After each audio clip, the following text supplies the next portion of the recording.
Bonjour mes chers élèves, notre cours d'aujourd'hui concerne l'équilibre d'un corps solide soumis à deux forces. D'après la photo suivante, on a deux corps. Comme vous voyez, donc on a une corde et l'athlète. La question qui se pose est quel est le corps solide que nous allons étudier son équilibre? C'est-à-dire quel est le corps solide qui est en équilibre dans la photo. Donc comme vous voyez, le corps solide c'est l'athlète. Aussi, quelles sont les forces appliquées sur le corps solide, c'est-à-dire sur l'athlète? On a deux forces. Il y a une force exercée par la corde sur l'athlète, c'est une force de contact localisée, et la force exercée par la terre sur l'athlète, c'est une force à distance répartie. De la même manière, dans cette deuxième photo, on a deux corps. On a le joueur et le ballon. Donc, quel est le corps solide? Donc, tout simplement, le corps qui est en équilibre dans la photo, c'est-à-dire le corps solide, c'est le ballon. Et quelles sont les forces appliquées sur le corps solide? Sont aussi deux forces. Il y a une force appliquée par le joueur sur le ballon, c'est une force de contact localisée, et il y a aussi une autre force exercée sur la terre, sur le ballon. C'est une force, comme d'habitude, c'est une force à distance répartie. Donc la question problématique de ce cours est quelles sont les conditions d'équilibre d'un corps solide soumis à l'action de deux forces? Donc tout d'abord, pour trouver ces conditions d'équilibre, on va faire une étude expérimentale. Donc, comme vous voyez dans la photo, premièrement, on prend une plaque de masse négligeable, c'est-à-dire une plaque qui est très légère. Puis, on accroche un fil F1 au point A, le reliant à un dynamomètre D1. Même chose, on accroche un fil F2 au point B, le reliant à un dynamomètre D2. Et la dernière étape, il faut assurer que la plaque est en équilibre et que les fils sont bien étendus. Donc la première question qui se pose est faire le bilan des forces exercées sur la plaque. Donc comme d'habitude, il faut premièrement déterminer le système étudié. Donc comme vous voyez, le système étudié, c'est la plaque. Et les forces exercées sur la plaque sont trois forces. On a deux forces de contact localisées et une force à distance répartie. Donc la première force de contact localisée, c'est la force exercée par le dynamomètre 1 sur la plaque. La deuxième force aussi de contact localisé, F2, c'est la force exercée par le dynamomètre 2 sur la plaque. Et aussi P, c'est le poids de la plaque, c'est-à-dire c'est une force à distance exercée par la terre sur l'anneau. Deuxièmement, quelles sont les caractéristiques de ces trois forces? Donc, premièrement, comme une remarque, il faut savoir que puisque la plaque est très légère, c'est-à-dire la plaque est de masse négligeable, et l'intensité du poids de la plaque est faible, on peut donc négliger le poids P. C'est-à-dire la plaque, dans ce cas, est en équilibre sous l'action de deux forces, F1 et F2. Donc, on passe au tableau suivant. Dans le tableau, donc, il faut déterminer les quatre caractéristiques des forces F1 et F2.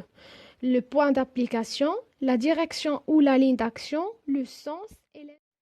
Donc pour la force F1, c'est-à-dire la force exercée par le dynamomètre D1 sur la plaque, donc le point d'application de cette force c'est le point A. La direction c'est la ligne horizontale qui passe par A ou par C, ou on peut dire tout simplement c'est la droite AB. Le sens de A vers C. Et l'intensité qui existe dans le dynamomètre c'est F1 est égal à 3 newtons. Même chose pour la force F2, c'est-à-dire la force exercée par le dynamomètre D2 sur la plaque. Donc le point d'application de cette force est le point B. La direction aussi, c'est la droite AB, c'est-à-dire la ligne horizontale qui passe par A et D, par B et D, le sens de B vers D et l'intensité qu'il existe dans le dynamomètre, c'est F2 égale à 3 newtons. Donc, les deux forces sont représentées par des flèches de longueur 3 cm selon l'échelle suivante.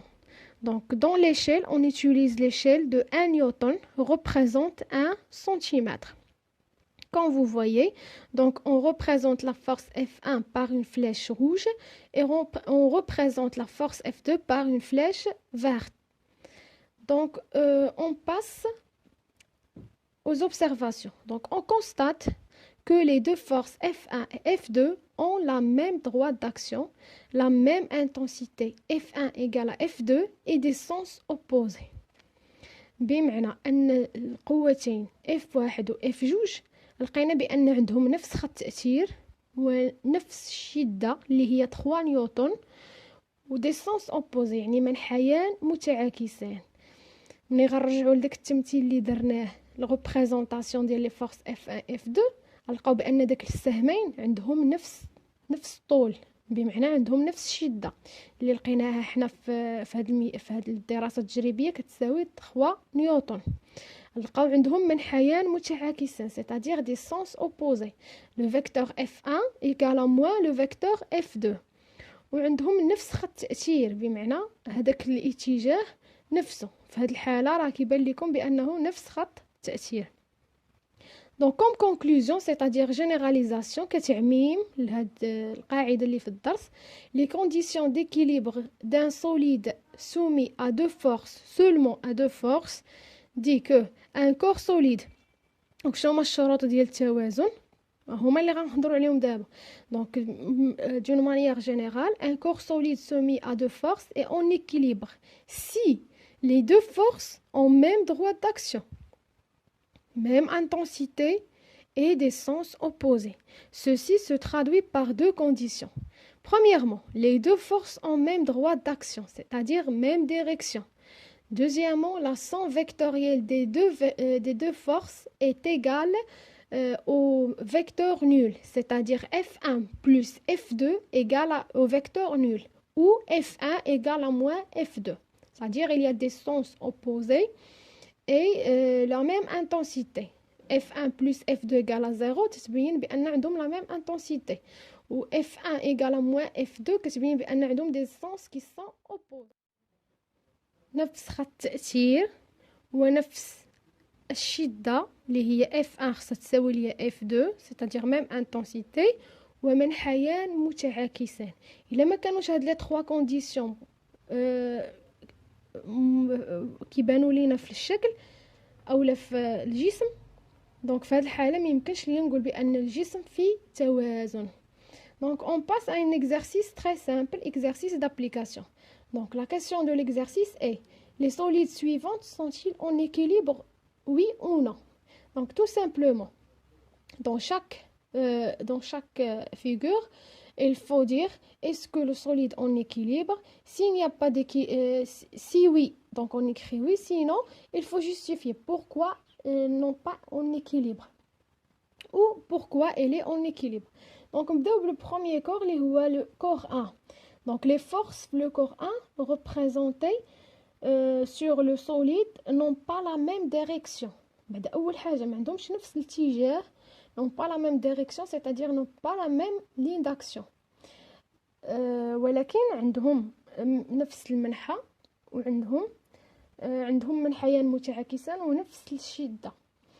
واخا جوج ديال الشروط متحققين وواحد ما بتحققش، دونك في هذه الحالة le corps n'est pas en équilibre، ليس في توازن. Donc on écrit non. Deuxième cas, les corps ont la même droite d'action, c'est-à-dire la même ligne d'action, la même direction, même intensité et des sens opposés. Donc oui, le deuxième corps, elle est en équilibre. Le troisième corps aussi en équilibre. Quatrième corps n'est pas en équilibre. Pourquoi? Parce que les forces représentées n'ont pas la même intensité. Et le cinquième, le dernier corps, aussi n'est pas en équilibre parce que les forces n'ont pas des sens opposés. Et merci de votre attention.